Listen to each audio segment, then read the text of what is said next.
क्या तुम पेड्रो से जलते थे? अच्छा चलो यही बता दो कि तुम 2 जनवरी को कहाँ थे, एस्टर ने पूछा।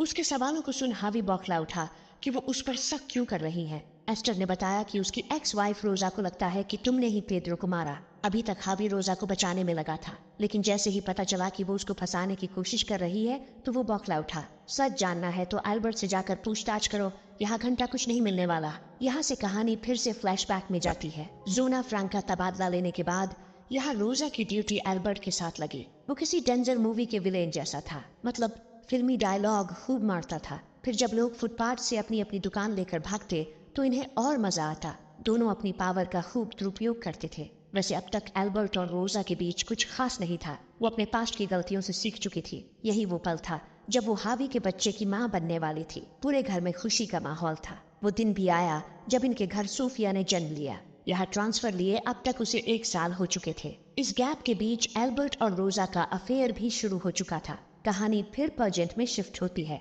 पेड्रो के फ्यूनरल पर डिटेक्टिव एस्टर एक बार फिर रोजा से मिली। उन्हें डाउट था कि रोजा ने उन्हें एल्बर्ट के बारे में क्यों नहीं बताया। उनके बीच कुछ था ही नहीं, इसलिए वो एल्बर्ट के बारे में कुछ बताना जरूरी नहीं समझी। पर हावी ने एस्टर को पहले ही बता दिया था कि एल्बर्ट के साथ रोजा का अफेयर था। फिर भी वो उसकी नाटक चुपचाप सुनती रही। इतने में खबर मिला कि 2 तारीख की रात को पेड्रो हावी के घर के आसपास था, जिसे सुन रोजा ऐसी एक्टिंग करने लगी कि अच्छे अच्छे शर्मा जाए। हावी को फंसाने का वो कोई मौका नहीं छोड़ना चाहती थी। वैसे एस्टर समझ चुकी थी कि ये चालबाज औरत है, मगर चेहरे से कुछ जाहिर होने नहीं दी।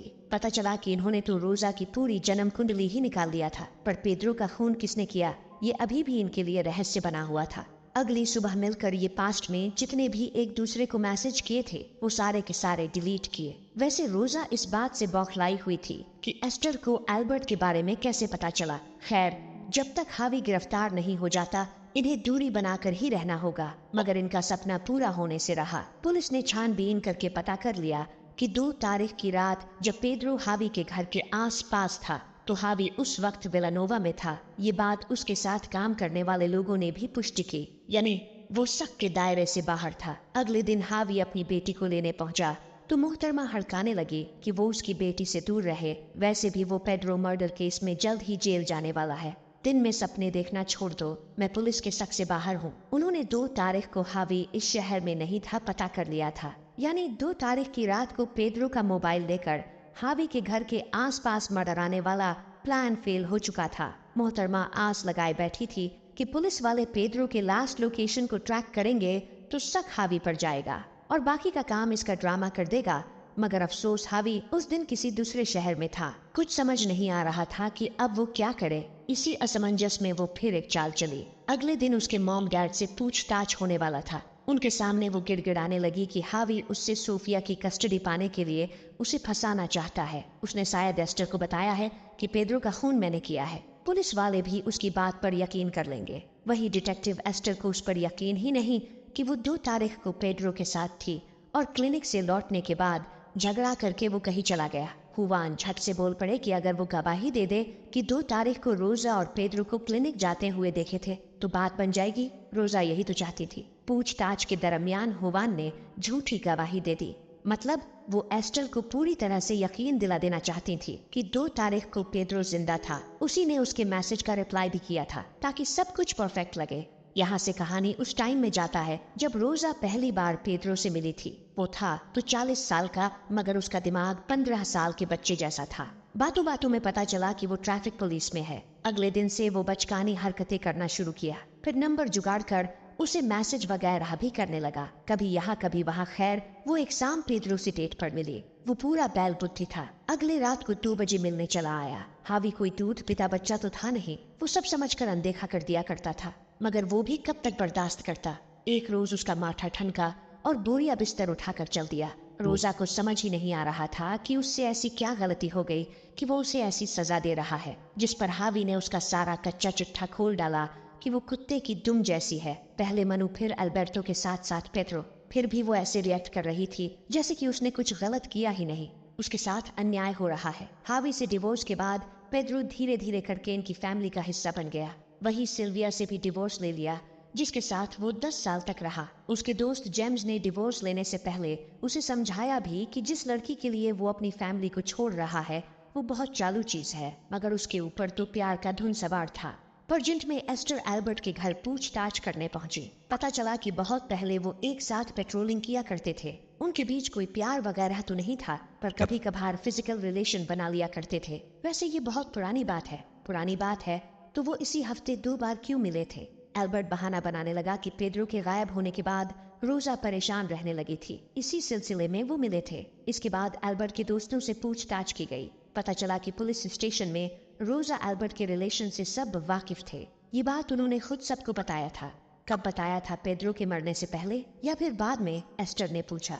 ये बात पेड्रो के गायब होने के बाद की ही थी, क्योंकि इसके 2 दिन बाद ही 4 जनवरी को ये पार्टी रखी थे। उसे अच्छे से याद है, वो पार्टी जो फॉक्स समंदर के किनारे वाले क्लब में था। उस पार्टी में जेम्स, जो कि रोजा को गौर से देख रहा था, असल में वो पेड्रो का जिगरी दोस्त था। रोजा को एल्बर्ट के साथ देख उसकी सुलग गई। वो फौरन पेड्रो को फोन मिलाया, ये बताने के लिए कि रोजा एल्बर्ट के साथ है, मगर वो तो उसका फोन उठाया ही नहीं। इसके तुरंत बाद पेड्रो का मैसेज आया, पर हैरानी की बात यह है कि पेड्रो हमेशा वॉइस मैसेज करता था। जेम्स को लग रहा था कि ये टेक्स्ट मैसेज पेड्रो के मोबाइल से किसी और ने किया है। एस्टर ने तुरंत 1 जनवरी से लेकर 4 जनवरी तक का पेड्रो के मोबाइल का लोकेशन निकलवाने के लिए बोली। एस्टर ने भांप लिया था कि हो ना हो वो रोजा ही है जिसने पेड्रो के मोबाइल से मैसेज किया होगा। इधर आज रात सोफिया अपने नाना नानी के घर आई हुई थी। बातों ही बातों में उसने बताया कि जिस रात बेसमेंट से डरावनी आवाजें आ रही थी, नीचे जाकर देखी तो मम्मा के हाथ पर खून लगा हुआ था। हुआन इस बात से अपने आप को तसल्ली देते रहे कि उनकी बेटी ऐसा कुछ नहीं कर सकती। सोफिया ने बुरा सपना देखा होगा। यहाँ से कहानी फिर से पीछे जाती है। एक रोज रोजा के घर पार्टी था। जब उसके मॉम डैड चले गए तो ये डांस करना शुरू किए। तभी एल्बर्ट ने इन्हें साथ देख लिया। गुस्से में आग बबूला होकर वो यहाँ से चला गया। उसे नहीं पता था कि वो पेड्रो को डेट कर रही है। घर जाकर जितनी गालियां जानता था एक सुर में लिखकर भेज दिया, तुम्हारा हमारा खत्म, आज के बाद अपनी शक्ल मत दिखाना। रोजा ने तुरंत रिप्लाई देकर उससे मनाने लगी कि बाबू, हमारा प्यार तो हिर रांझा से भी ऊपर का है, हम तो लैला मजनू को भी फेल कर देंगे। मगर एल्बर्ट तो अब कहाँ मानने वाला था। कुछ देर बाद ये मैसेजेस पेड्रो ने पढ़ लिया कि एल्बर्ट और रोजा का प्यार तो हिर रांझा से भी ऊपर है। उनमें इतना प्यार है कि वो लैला मजनू को भी फेल कर देंगे। तो फिर मैं कौन हूँ? बेचारा कह कहकर फूट फूट कर रोने लगा कि उसके लिए वो अपना परिवार छोड़ के आया। अच्छा सिला दिया तूने मेरे प्यार का, वगैरह वगैरह, और गाली गलौज करके चला गया। यही नहीं, बस 2-3 दिन रूठा रहा। फिर रोजा ने उससे क्षमा याचना की। बाबू, ऐसी गलती अब दोबारा नहीं होगी। तो वो लौट आया। पूरा बकलोल था, और तो और अपने मोबाइल का उसे पासवर्ड भी बता दिया और रोजा का पासवर्ड पूछ लिया ताकि दोनों के बीच कोई बात छिपी नहीं रहे। लेकिन गणपत राव को कहा पता था कि 3-5 करने के लिए उसके पास सेपरेट मोबाइल था। वो तो उस रात बेचैन होकर भूल से अपने फर्स्ट वाले मोबाइल से मैसेज कर दी, वरना पकड़ी थोड़ी जाती। इस घटना के बाद पेड्रो उसकी पोच बन गया। वो जहाँ भी जाती साथ साथ जाता। इसका एक रीजन ये भी है कि कुछ महीने पहले ड्यूटी के वक्त एक लड़के ने उसे ठोक दिया था। फिर पेड्रो ने उसे पकड़कर बहुत मारा। किसी ने उसका वीडियो बनाकर वायरल कर दिया, जिस वजह से उसे बिना सैलरी पे सस्पेंड कर दिया गया। मतलब जब तक वो सस्पेंड रहेगा उसे सैलरी का 1 रुपया भी नहीं मिलेगा। ऊपर से जो पीठ में चोट लगी सो अलग। रोजा उसके हरदम पीछे पड़े रहने से तंग आ चुकी थी। एक रोज पीठ दर्द के चक्कर में पेड्रो हॉस्पिटल गया। रोजा को घूमने फिरने की आजादी मिल गई। बिना कुछ सोचे समझे वो एल्बर्ट के घर पहुंच गई। रोजा को एकाएक देख वो भी हैरान रह गया, क्योंकि इनका तो उसी दिन ब्रेकअप हो गया था। रोजा ने बताया कि पता नहीं वो यहाँ क्या करने आई है। फिर लौट गई, लेकिन नीचे जाकर बेचैनी बढ़ने लगा तो जिस काम के लिए आई थी लौटकर उसे पूरा की, जिसका नतीजा अगले दिन एल्बर्ट उसके लिए रिंग लेकर आया और उसकी सहेलियों के सामने उसे देकर चला गया। सब हैरान थी, क्योंकि एक साथ 2-2 रिंग का होना ये बहुत अजीब था। रोजा ने बताया कि 2 साल पहले वो एक साथ ड्यूटी करते थे, तभी की उससे बात हुई है और जनाब अब जाके रिंग दे गए। शाम के वक्त दिलकश अंदाज में इस रिंग का जवाब भी भेज दिया गया। इधर पेड्रो पीठ की चोट को लेकर अलग ही परेशान था। आखिरकार उसे सर्जरी करानी पड़ी। परजेंट टाइम में हम एस्टर को देखते हैं। छानबीन से पता चल चुका था कि 2 तारीख को पेड्रो का फोन एक्टिव नहीं था। रोजा ने इनको बताया था कि वो दोनों 2 तारीख को बच्चे की प्लानिंग करने के लिए साथ क्लिनिक गए थे, मगर उस क्लिनिक पर पता चला कि रोजा ने उनसे झूठ बोला है। हो सकता है उसके मॉम डैड ने भी इनसे झूठ ही कहा कि उन्होंने रोजा और पेड्रो को 2 तारीख को क्लिनिक जाते हुए देखा था। उन्हें पूछताछ के लिए दोबारा बुलाया गया।